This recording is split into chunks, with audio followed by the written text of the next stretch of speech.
Tired of wiping on the same boss for hours? Die, insect. Can't seem to win against that new druid deck? My thanks to you. Are your teammates not standing on the payload? Quit lollygagging. Get on the payload. Well, grab a drink and pull up a chair. This is the Game Case Show, your Blizzard Entertainment podcast. Here are your hosts, Cuddles and Turarts.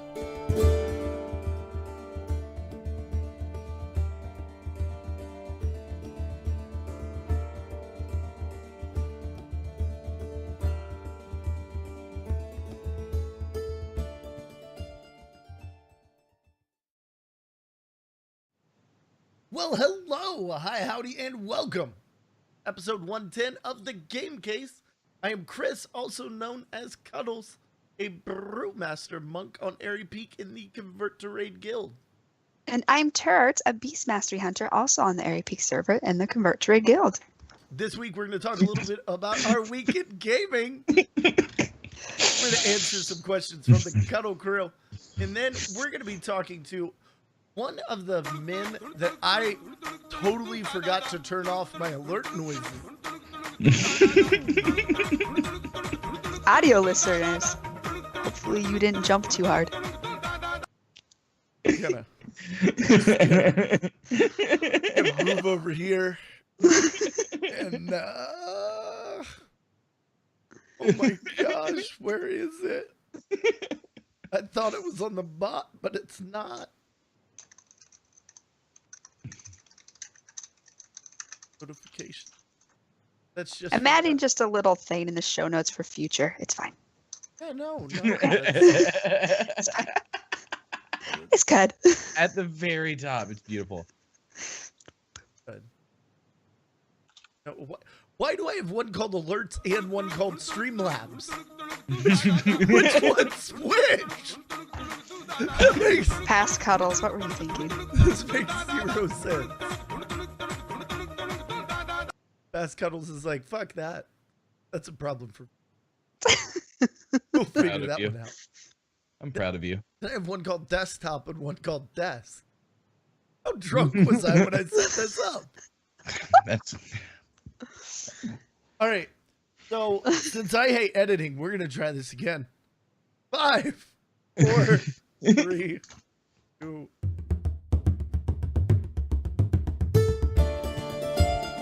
Tired of wiping on the same boss for hours? Die, insect. Can't seem to win against that new druid deck? My thanks to you. Are your teammates not standing on the payload? Quit lollygagging. Get on the payload. Well, grab a drink and pull up a chair. This is the Game Case Show, your Blizzard Entertainment podcast. Here are your hosts, Cuddles and Turarts.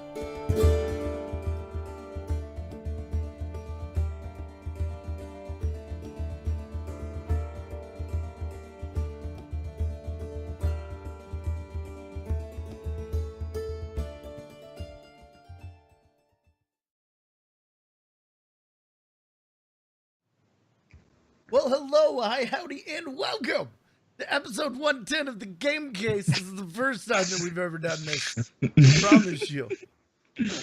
I am Chris, also known as Cuddles, a Brewmaster monk on Airy Peak in the Convert to Raid Guild. And I'm Turarts, the Beast Mastery Hunter, also in Convert to Raid Guild on the Airy Peak server. This week, we're going to talk a little bit about our week in gaming. We're going to answer some questions from the Cuddle Crew. And then we're going to be talking to one of the men that I look up to the absolute most in this industry. And it's not because of his height, I can promise you. He's a wonderful guy and a great friend. Nell, how are you doing tonight, baby? I am fantastic. I just got back from vacation, so Woohoo. I'm good. Life is good. Nice. Where'd you go? What'd you do? I went an hour and a half south of LA to Carlsbad, California. My dad was in town. My dad and stepmom were visiting, and they're like, "Hey, we're going to Carlsbad." And I was like, well, "Okay, I'll take off work and I'll go see my dad. I haven't seen you since the new year, so it was nice." Nice. Well, we appreciate you taking time out of your full schedule to come hang out with us. So minus vacation, what else have you been up to this past week? Oh man, work. I stay pretty busy at work, but for the most part, just been playing a lot of games lately. And streaming and getting back into some games that I hadn't played in a while. So it's been great. Well, why don't we jump right into it then? And there are my sounds not off. It's okay. We're just gonna roll with it. I literally don't know where those are coming from now. Awesome. It's a good feeling. Just roll with it. It's fun. Well, you play games. What were they, Nell? That sounds like so much fun. Games. So I've been playing a lot of Destiny 2, getting back into it. And then recently started playing World of Warcraft again. Ooh. Yeah, I can feel my social life evaporating. Just going away. Just bye-bye. Bye. But Destiny 2, and then recently I started playing Ark, and I've been loving it. I got a T-Rex, and I got an awesome beard. In-game, not out-of-game. But no, been playing a lot of those three. I'm kind of building, devoting my time to those. But Ark has actually been really good. I've never been a fan of like the survival open world games. And then I had someone convince me to start playing it, and haven't stopped. That is awesome. I tried Ark. Like, I tried it and I died, and then I tried it again and I died. And then I waited like 8 months, and like it got all better, and then I tried and then I died. No. not like after I built my gigantic dino mansion and like had all my dino cars that I was trying.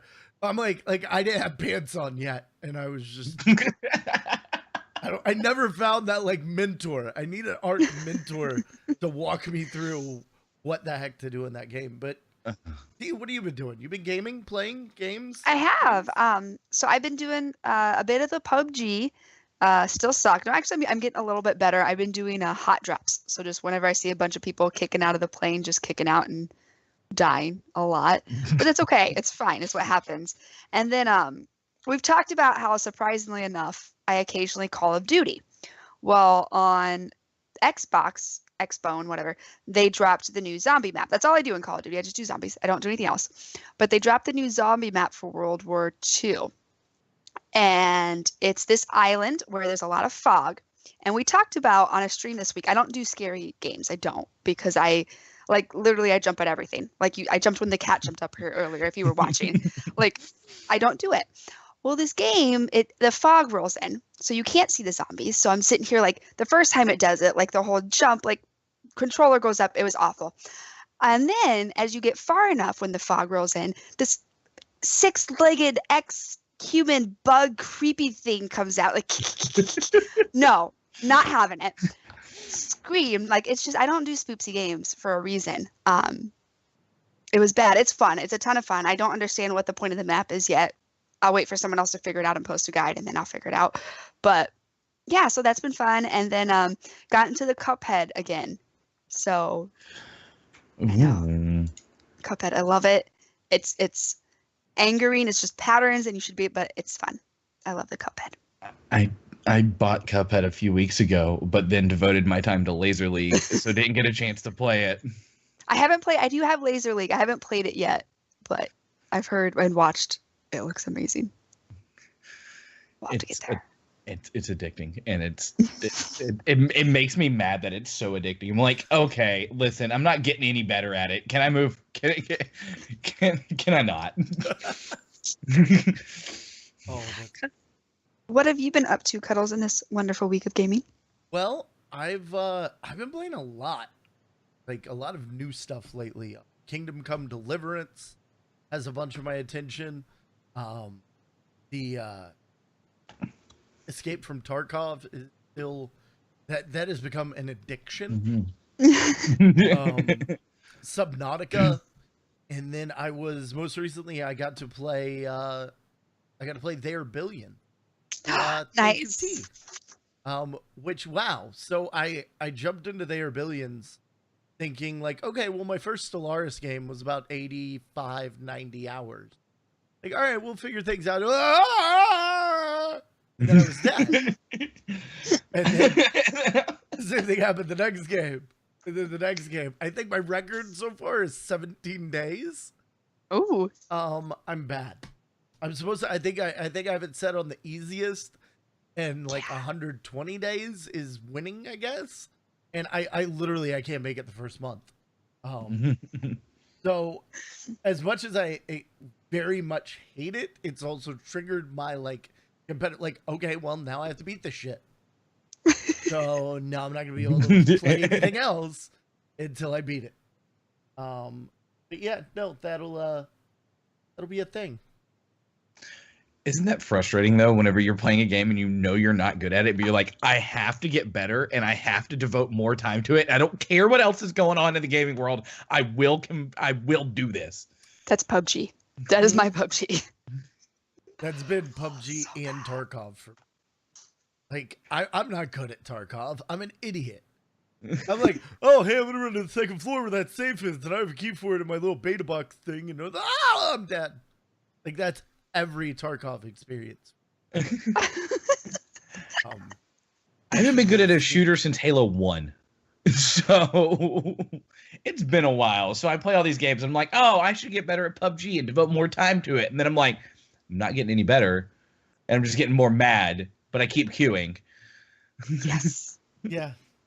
Yeah, it keeps on going. It's like, but you see that glimpse every now and again. You're like, maybe you didn't kill the guy, but like you almost did. Yes. And it's like, well, I'm so close. I'm right there. Re-queue. I too could. And then you watch absolute assholes, who I love, like Sequisha. Wonderful asshole with the best mustache. Guys, if you have not seen the guy's mustache.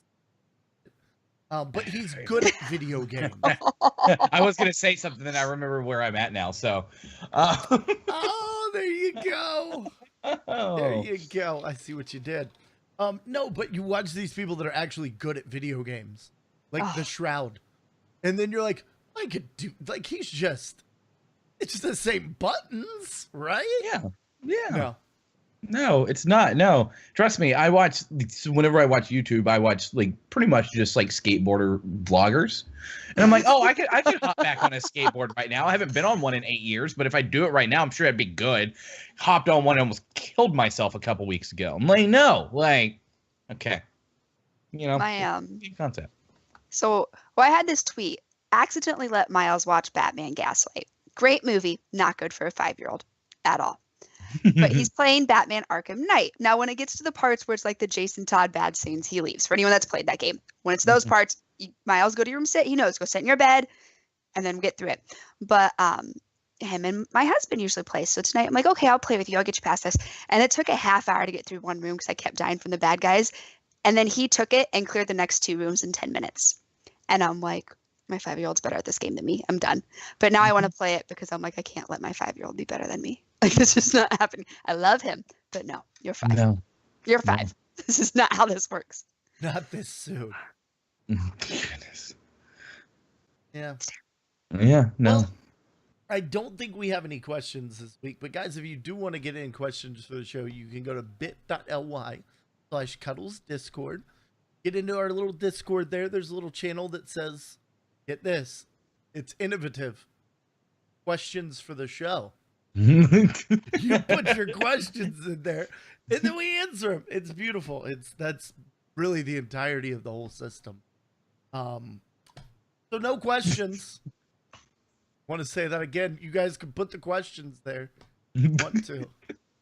Thank you. Let's jump into the meat and the potatoes. Nelstar, tell us a little bit about you, man. All right. Well, I'm from a town of 10,000 people in South. No. No, really. I am from a town of 10,000 people in Southeast Texas.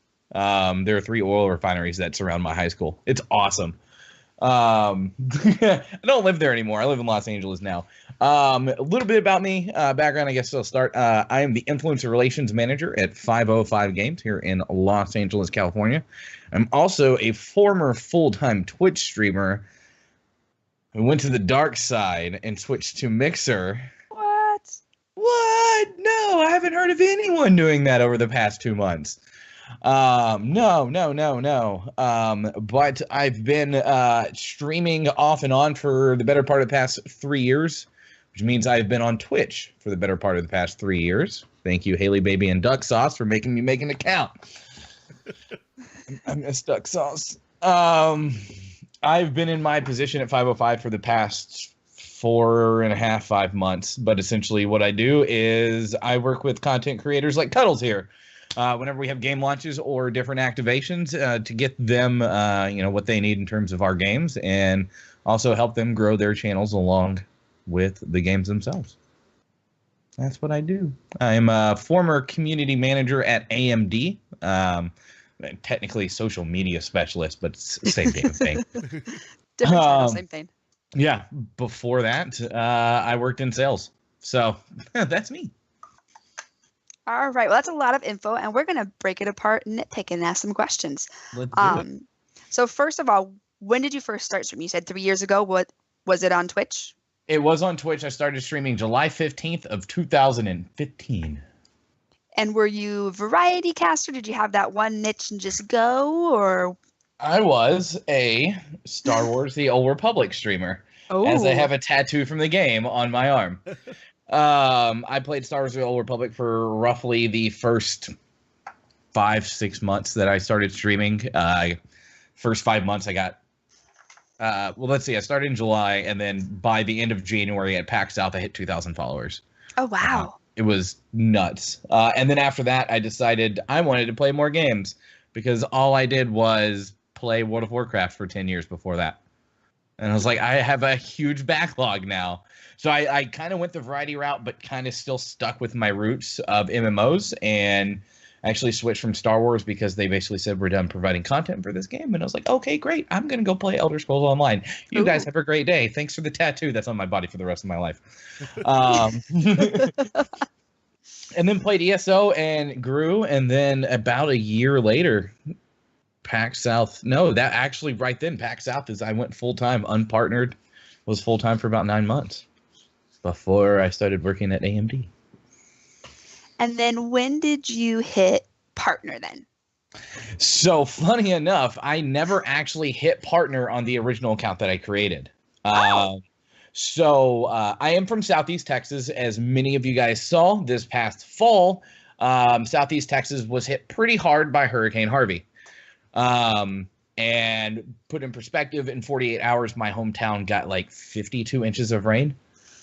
It was nuts. Everything was flooded. So at the time, I was actually streaming a lot of Heroes of the Storm.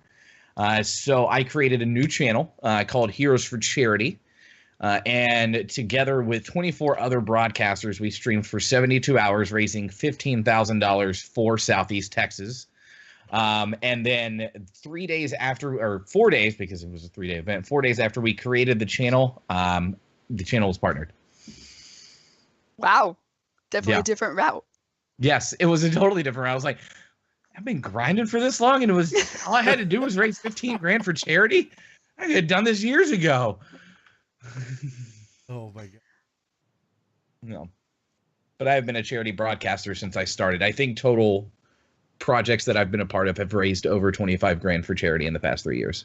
Oh, wow. So, very special place in my heart. That is amazing. Yeah, it's pretty dope.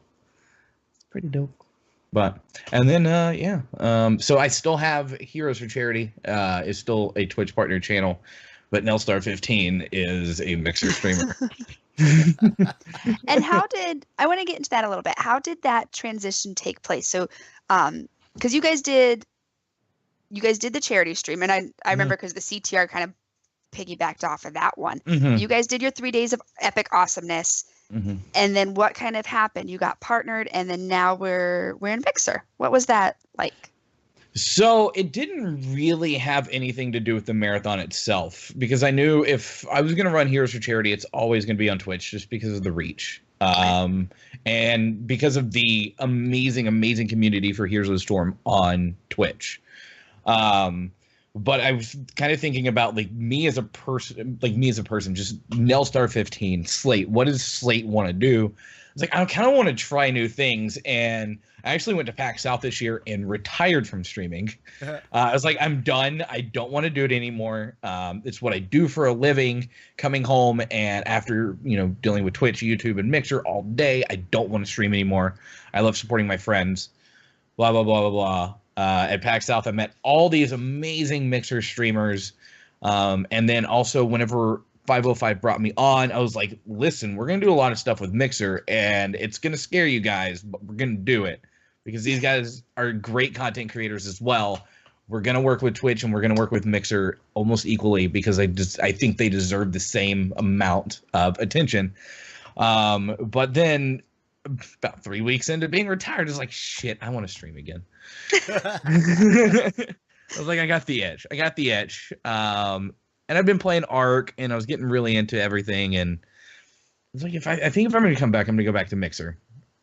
And so I can't remember when my first stream was. About a week and a half ago, maybe a week ago, 2 weeks ago. I came back. First 5 streams, I hit 100 followers. It was fun. I've made some great friends on the platform. I still have all my friends on Twitch. No one's exiled me yet. I'm still around. You can't get rid of the beard. But it's just been a fun transition, trying something new. Like, for me, streaming will never be something that I want to do full time. I've done it, and I never want to do it again. Hell no. It's as Cuddles, I applaud you, you brave man. But I did it, and this is why my hairline is so far back now. I don't know which way to look so you can see it. But I don't know. For me, the Mixer transition was just kind of natural because I already knew some people over there, and I was already working with some of them for work. So I was just like, let's just give it a shot and see how it works. And if it doesn't, then it doesn't. It doesn't mean I can't, say I'm done streaming again, because I've already said I'm done streaming 4 times in my career. I'm literally Brett Favre. Yeah. Your last name is as hard to pronounce as well. Yes. You have all of the things together.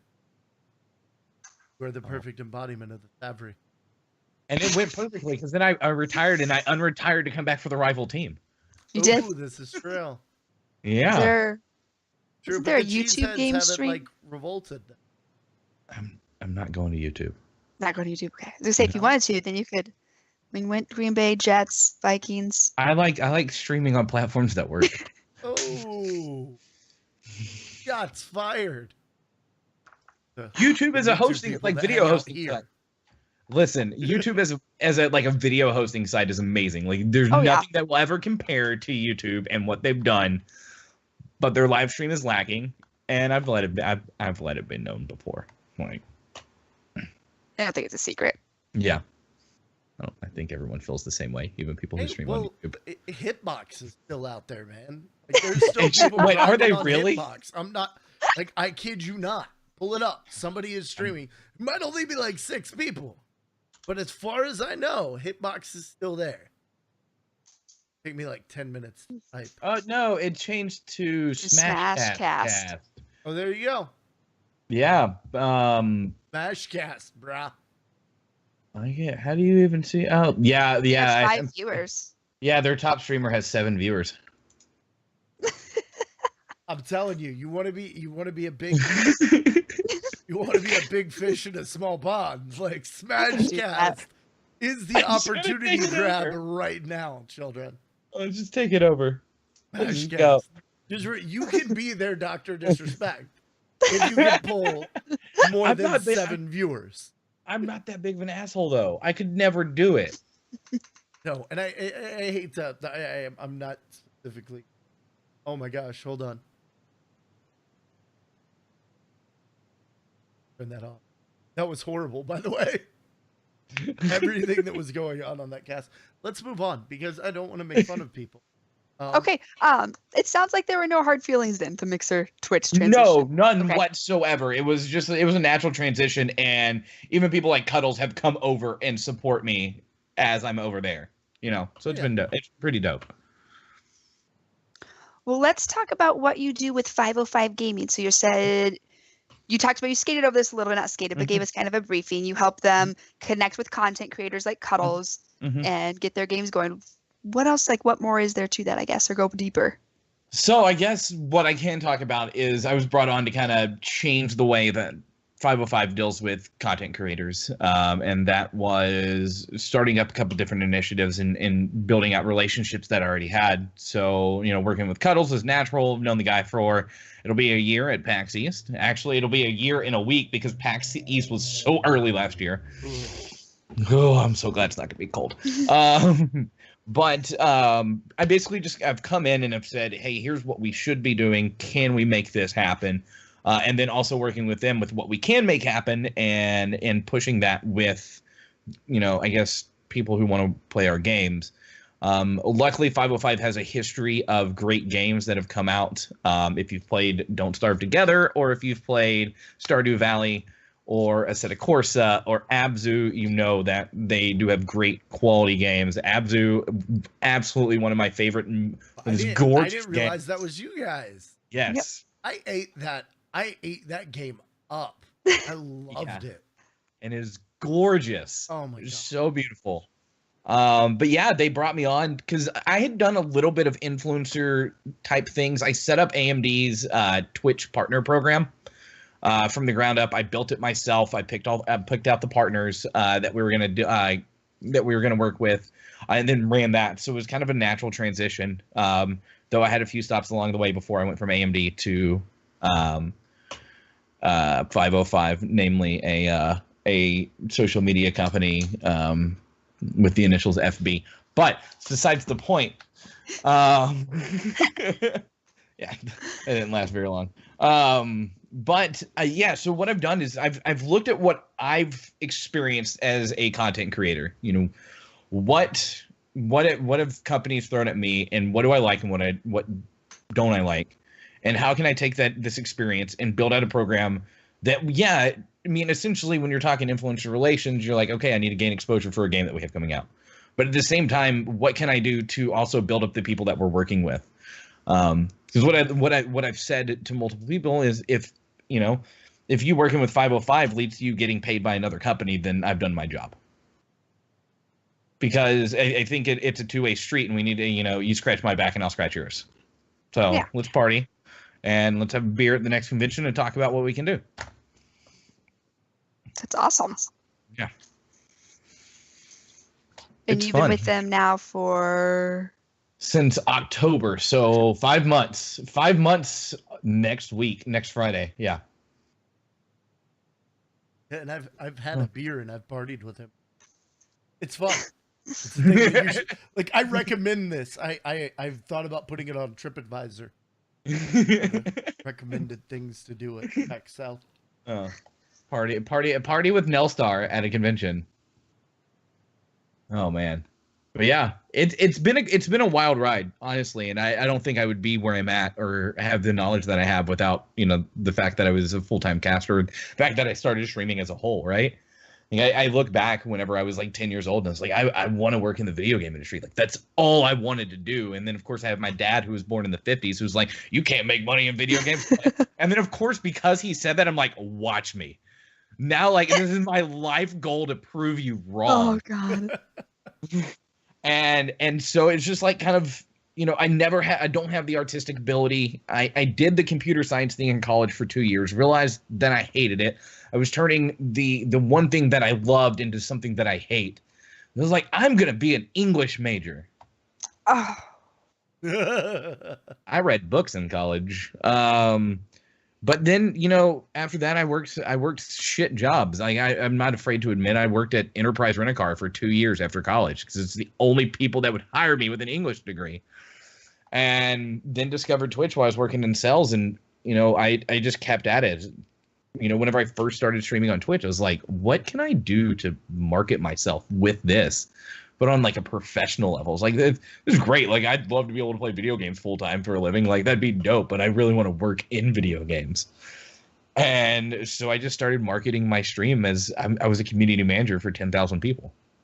A community of 10,000 people, and rolled with it. And then I got the gig at AMD, and I was like, this is great, but it's not video games. Like, I'm in the industry, and I'm in the industry, and everybody that plays video games wants to work with me, but I'm not there. And I left AMD, and I was like, you know what? I don't think it's going to happen. I had applied to all these jobs, but I never like stopped thinking about it in the back of my mind. I was like, this is going to happen. I don't know when, but I think for now I'm going to go back into sales. So I went and worked for a startup in Austin and built their sales program from the ground up, because I'm good at sales. And so I just rolled with it. And then I saw this opportunity at 505 and I applied for it and I got it. But I think the entire thing that I've learned from it is that, you know, my grandmother always told me, and she told me it before she passed away about a year ago. Actually, it was a year ago. She goes, if you continue to reach for the stars, there's nothing that can hold you back. And I firmly believe that. And I've always reached beyond my experience. So whenever people say, you see a job that says you need 5 years experience, can't say the F word here. Yeah. Yeah. Fuck that, because you don't. I will say that passion and determination and proof of like body of work will outweigh longevity of experience any day of the week. I mean, aside from Twitch, I didn't have the experience in any of the fields that I've worked in, and I just kind of ran with it. And I was like, listen, I can market myself. I can do this. Yeah, I'm going to ask a lot of questions, but in the same, excuse me, but at the same time, I'm learning a lot about the industry, and I'm also changing the way they think, because now it's someone from the outside looking in. Like, it's not people who work in PR or in community management that are, you know, working with AMD's community or working with influencers at 505. It's someone who was a member of the community, someone who was an influencer now coming in and changing the way that we work. And I think that was the biggest thing for me, is realizing that just because I don't have the experience doesn't mean that I can't get the job. And I think that's a valuable lesson that anyone can learn. And if you want to work in the video game industry, start streaming. It's not a bad place to start. Work for.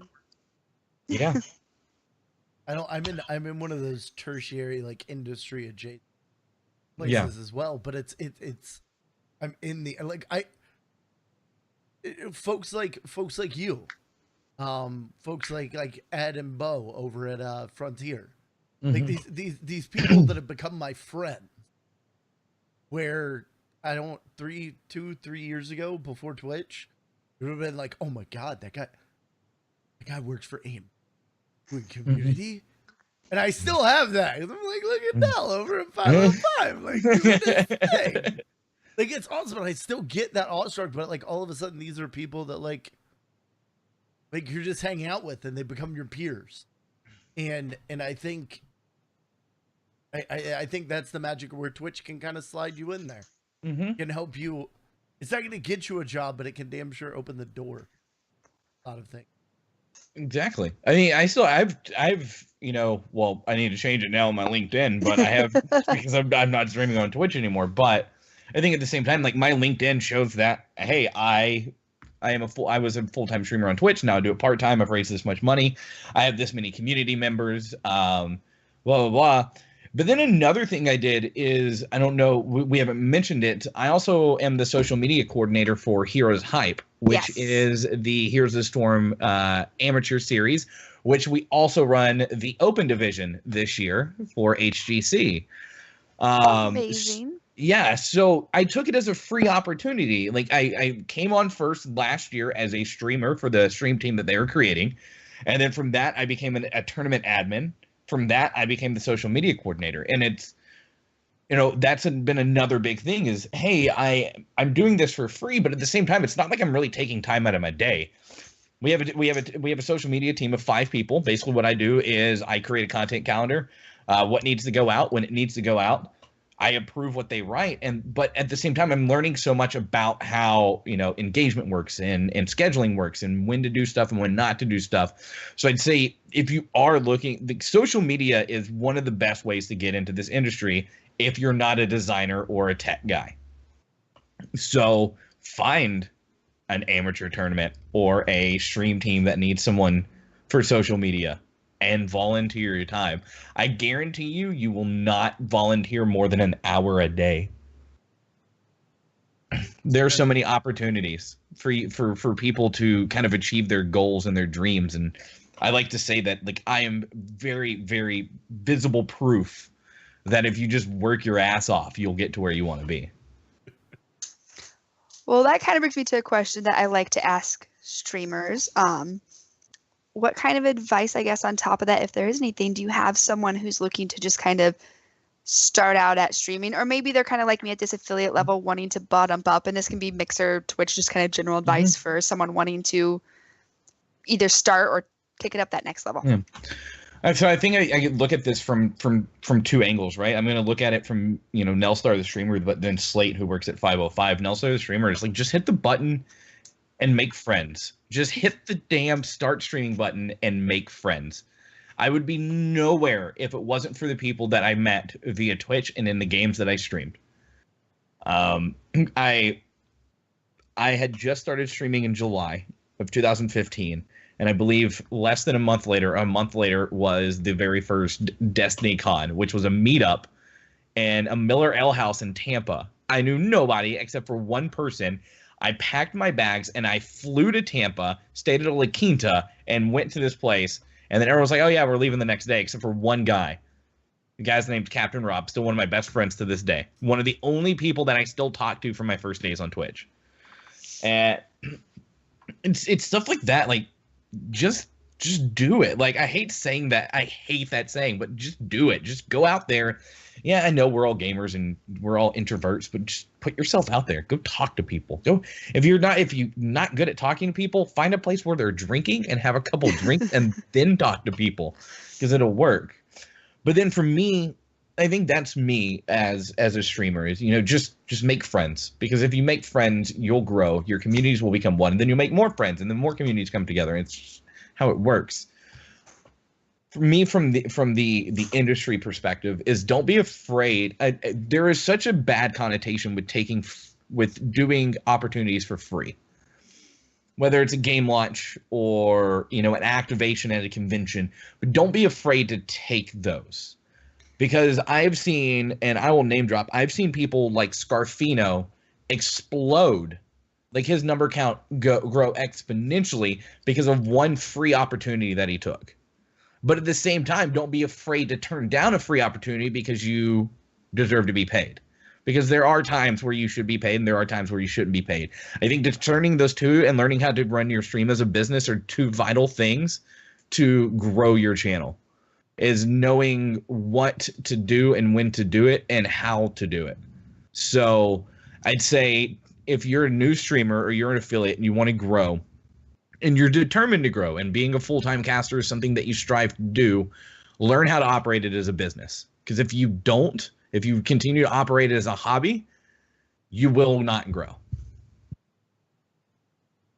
Solid advice. Done it a couple times.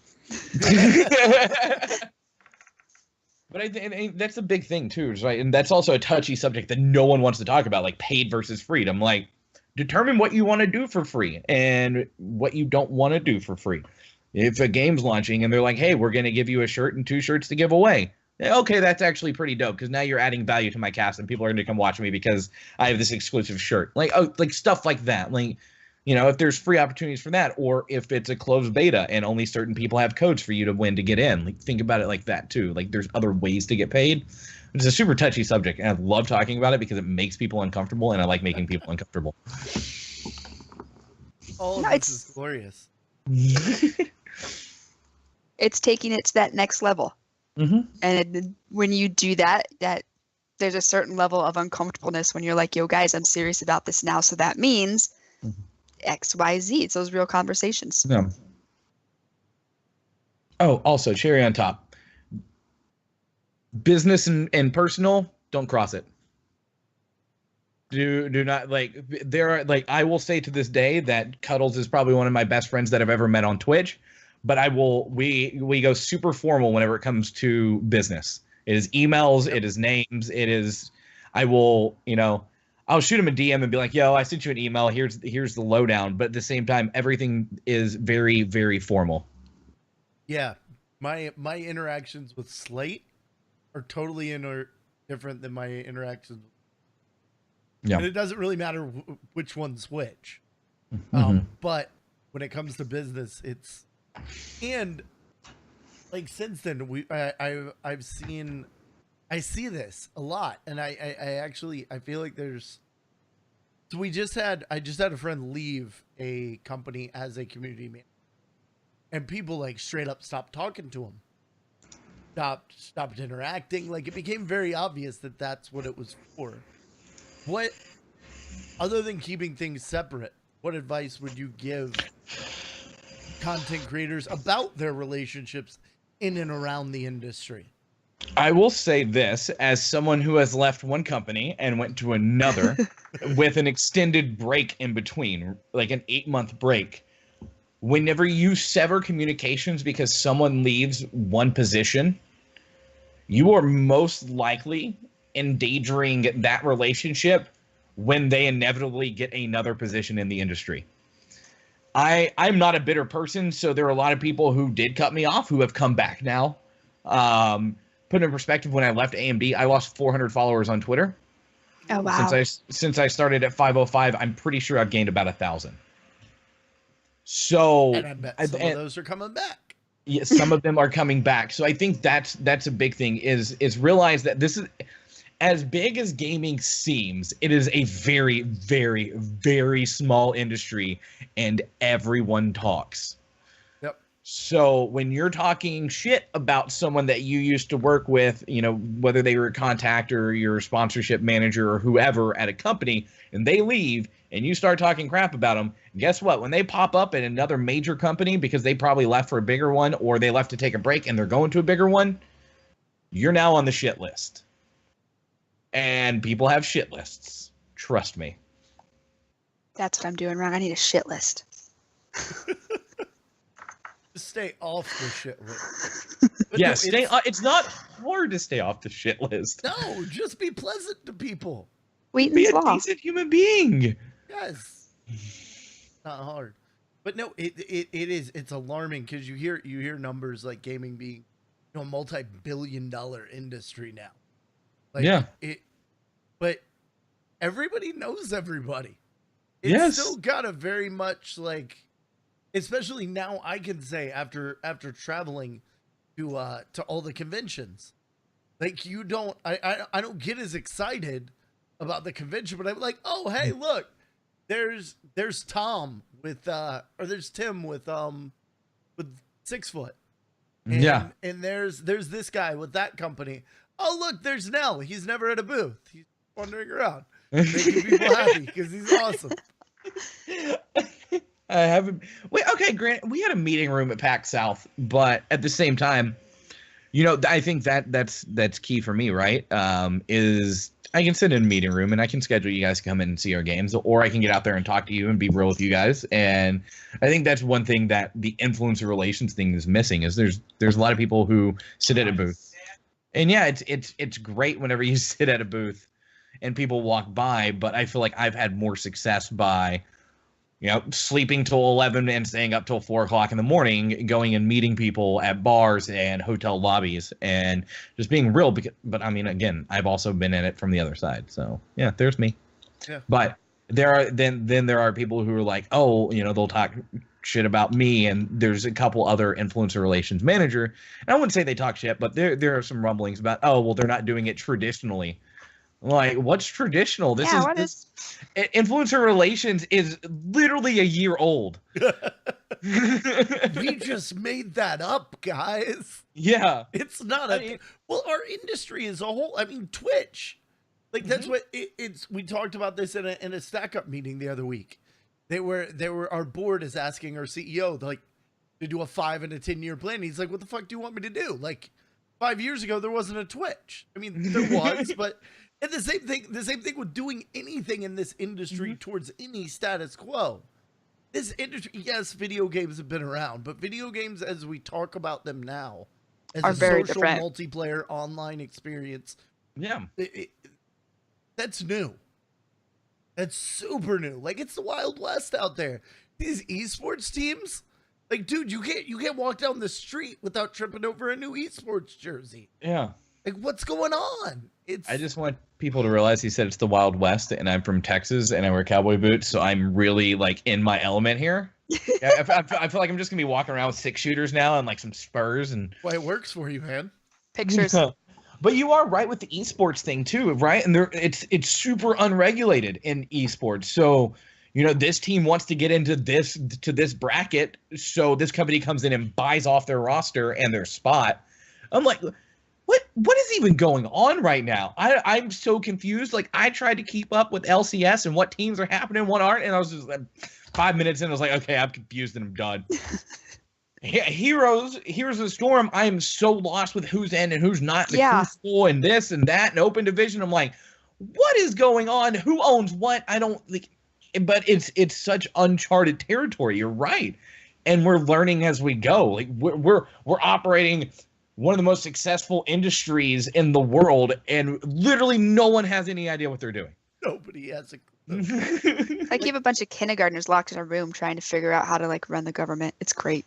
Kindergarten's being nice. Look at like game company after game company doing something that they think is the best idea in the world and falling flat on their face. Look at some of the things that Twitch has announced. Yeah. And then like a couple months later, like what happened to you guys remember that blog post? Yeah. Where Microsoft, look at the Zune. Anybody still listening on their Zune? I still have my Zune icon. I felt like, is that weird? Like, I felt like I said something bad about Twitch, so I thought I had to say something bad about. No, I mean, you were here. I felt like I had to even them out, but that doesn't work. Like, the Zune doesn't work. But it's great, right? We're basically seeing, there was a post that I saw earlier, and it was like 90s kids are the saddest adults. And it's like, no, we literally remember growing up with chalkboards, but also remember working on iPads. We remember going outside and playing, but also remember forging friendships online. Dial-up tone, yeah. Yeah, we've seen it go. Like, we grew up without technology, but we also grew up with technology. And so now we're in this position of power in the video game industry where most of the decisions are being made by those of us in our late 20s to late 30s. That generation has taken over, and we've essentially said, fuck the status quo. Let's have fun. Yeah. And so you have all this stuff. We're like, well, we want to do this and we want to do that. And then we're like 3 months down the line, like, shit, we can't do that. It's not going to work. So we're going to move on to the next thing. And I think that's what's great about the video game industry is, it was so rigid and so, and I hate to say it, but so stale up until the early 2000s. Yeah. Hell, up until 10 years ago, it was formulaic. Like, everything happened the same way every time. You're like, oh, look, another Halo's coming out. Got to go play it. Oh, yep, Cortana's still an asshole. Like, nothing's changed. Oh, look, there's a turtle dude just stole a princess, and there's a mushroom guy running around, and no one knows what's going on. And so we're basically just saying, like, let's bring chaos to the market and let's have fun with it. And Twitch and Mixer and YouTube have done that. And then even with other platforms and other influencers on Instagram and Twitter, like Instagram is now coming up as an influencer platform for video games. Like, I had a guy reach out to me for a Switch copy of Portal Knight so he could review it on Instagram. I'm like, I didn't even know this was a thing, but this is awesome. And here you go, have fun. Like, we're changing things as we go. And it's so awesome. And it feels so great to be a part of it too, right? Because I can look at it and I can name off 12 people who work in influencer relations that are essentially just changing the way the industry works based off of influencers. And all 12 of those people are friends of mine. And they're all in their late 20s to mid 30s.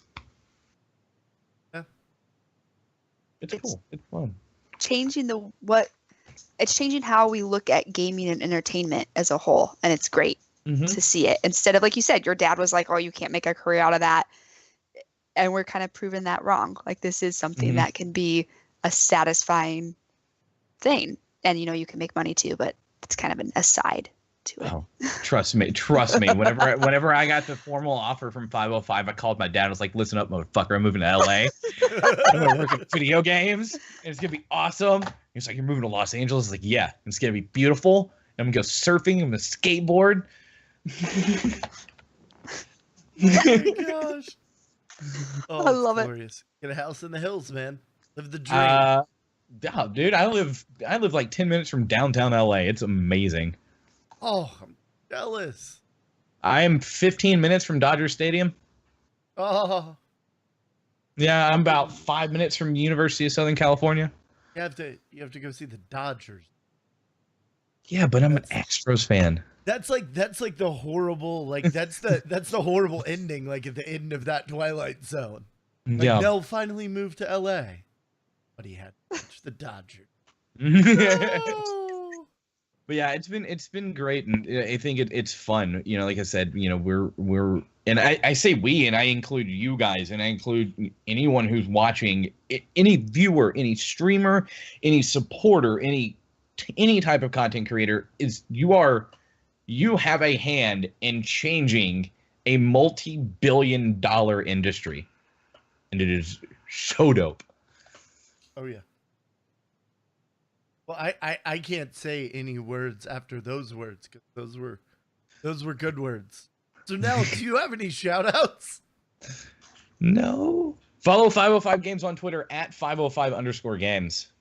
That is my shout out. Anything? Follow What 505. is coming out? No, you mentioned some older things from 505, like Okay. Stardew. And I totally, I gotta say, I think Abzu was the very first key that I ever got. I'm gonna have to go back and look, but I'm Aw, pretty that's sure that's the awesome. very first key that I, as like a content creator, because you guys were giving them to everyone on Keymailer. It's like, oh, do you have a Twitch username? No, go create one. Come back. Okay, good. Here's the key. But oh my god, The like, game's amazing. Abzu, and that was an experience that I would not have had were it not for a company's like relationship with their community. And my life was made greater by playing that. Like, if you haven't played Abzu, the rest of the games they do, I'm sure they're all great. And they really are. But Abzu is Mars one's coming out. That one looks Yeah. amazing. So I'm so coming up- excited. Yes, dude. Memories from Mars. Can't talk a lot about it because a lot of No, stuff obviously, hasn't been it's revealed. But we have Memories from Mars, which is an open world survival game set on Mars. You and me, sounds Cuddles. so You and me. interesting. Yes, abandoned mining colony, and then things attack you. It's glorious. Man, Other than that, we're working on Bloodstained, which up until Shenmue 3 was the #1 backed game on Kickstarter. It is from Iga himself, and you may know him from a couple games, you know, that have the word Vania at the end. Yeah, those. yeah. Yeah. That is coming from him. And then we're also going to be looking at Indivisible, which is a new style of RPG. You can actually go and look at videos of the backer demo because it was another Indiegogo game. It's from the guys, it's from Lab Zero, who made Skullgirls. So remember the Skullgirls fighting game with the cartoon style. It's got the same style, but it's an RPG platformer, turn-based combat. It's weird and amazing, and seriously one of the most fun games I've ever played, because it's like if you take an Igavania game and mix it with the combat style of, let's say, like Final Fantasy X, where you have like a timer to attack for each character. That's what it's like, and it's got a story to it. It's awesome. I didn't know about that one. I knew Bloodstained and I knew Mars. Those are the two I'm super excited for. Yeah. But that other one I'm going to have to look up. Yes. Indivisible is really fun. There are a lot of people who play the backer demo who are like, I don't know, I don't really think this is going to vibe with the style of game I like. And then text me like 20 minutes later, all right, dude, why you an asshole? Why didn't you tell me I love this game? And I was like, because I did. That was Laser League. Yes. Like, I think I've told you this before. Nell was like, hey, I got this Laser League game. I was like, okay, cool. Hey, I'm pretty sure you sent me or no, you invited me to a thing because I tagged along with the Stack Up Media. Yeah. And I watched a video of it before. I was like, oh, like really? Like this? No, no, I don't want to touch this. And then literally, I think it was probably like 3 minutes in, once I like actually figured out which one of the guys on the screen was mine. Which glorious addition of markers for that. Since the closed beta. Yeah. That's my first experience. Yeah, thank you. But like 3 minutes into it, I absolutely fell in love with it. And then playing that game on the couch at South with other people, like that's where I wish I had a frat house. Like I want to just take that game to fraternity houses and just go here. Dude, I was in a frat for 6 years and didn't even think about that. No, you're right though. Laser League is kind of that return to couch gaming. And if you guys don't know, Laser League we just launched a few weeks ago. For me, the first time I saw Laser League, I was like, okay, this is community night on Twitch, and this is whenever you and your friends are hanging out at your house, like you're having a party, throw up Laser League, and everyone play it. And it's really that. It's an ultimate like party game. Oh yeah. Oh yeah, it's super fun. Like I was worried the day I streamed it. I think it was the day it came out. Mm-hmm. It was. Yep. Yeah, it was. Because I watched it. I was playing at like a weird time. My other buddies, like I didn't have anybody on to play, and I was like, all right, I'm going to. I had just as much, if not more, fun because then you control the person that's on your team too. Like every now and again, you can just mess with them, and I don't know, I had a blast with it, and yeah, it's incredible how companies working with streamers not only brings a new light for you guys, but opens our eyes. Like, I guess I'm gonna jump way back to his little "don't be scared of a free opportunity" to hang. Like, you might just fucking enjoy it. Like, that's the thing. I don't think I've played a game that I haven't enjoyed from 505. So talk to Nel and other communities. Like Nelstar. You got any shout outs? I completely should have known that we were going to do shout out. Shout out to Cuddles, because it's been a couple weeks since we've had some shows. I've had some stuff going on, but we're back. We actually have stuff planned next week before he leaves us for a convention. I know, I told you about this. I don't know if you've listened. Rude. But it's okay. No, but we actually are going to be back. Our kickoff was Nelstar, and I think it's an amazing show. We talked about a lot of great stuff.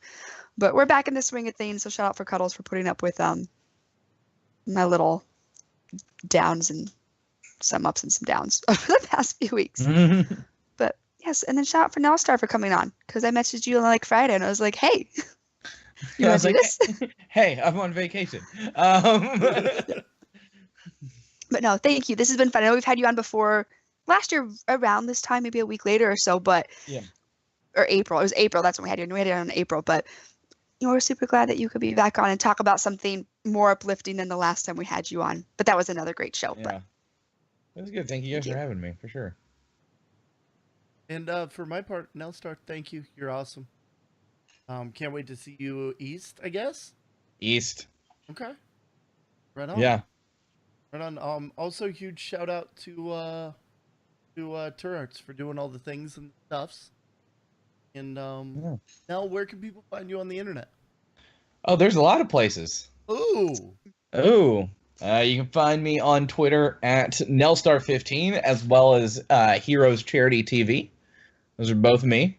You can find me on Twitch at Heroes for Charity. And then you can find me on Mixer at Nelstar15. Woohoo. it's pretty easy, at least. It's pretty similar. Yes. I'm Nelstar15 on all social media. And then for Heroes for Charity, it's Heroes for Charity on Twitch, and then Heroes Charity TV on Twitter. Nice. It's all easy. Yeah. Nice. Well, thank you, Nell, so very much for coming on. This brings us to the part of the show where I have to ask you both to say bye. Bye. Thank you guys so much. Bye.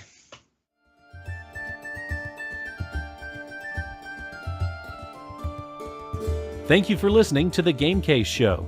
Be sure to follow us on Twitter. You can find Cuddles at The Game Case, Tourarts at Tourarts, and you can find the show at The Game Case Show. Join us live Sunday nights at 10 p.m. Eastern at twitch.tv/thegamecase. Archived episodes are available at youtube.com/thegamecase. The theme music for the show is Celtic Impulse by Kevin MacLeod of Incompetech.com and is licensed under Creative Commons by Attribution 3.0.